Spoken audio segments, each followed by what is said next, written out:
The headline Jeffrey Epstein is Satoshi is floating around the entire internet like crazy. And I know it sounds like a really great clickbait headline and that a lot of people do believe it, but I want to show you something because Jeffrey Epstein is not Satoshi. So this email from the files is circulating the internet. And you should always fact check me and everybody else on the internet because AI is taking over.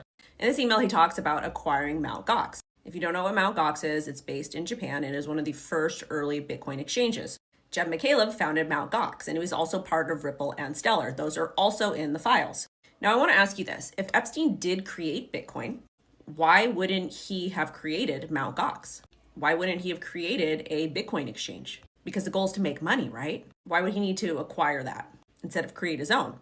Now, yes, there was some funding from Epstein that did go into some of the Bitcoin developers, foundations, that type of stuff. But it wasn't the very beginning when Bitcoin was created. And Bitcoin is a decentralized asset, meaning that anybody can enter and use Bitcoin, very similar to cash. Everybody can use cash and access it, and you could be a terrible person.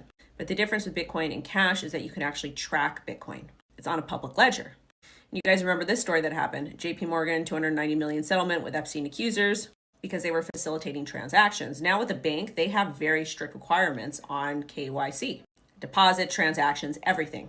Bitcoin is different because it's a true decentralized ecosystem. You don't get to pick who you transact with because there are no third parties. So you might make a transaction with somebody or acquire Bitcoin that somebody used to do something bad, even though you didn't do something bad.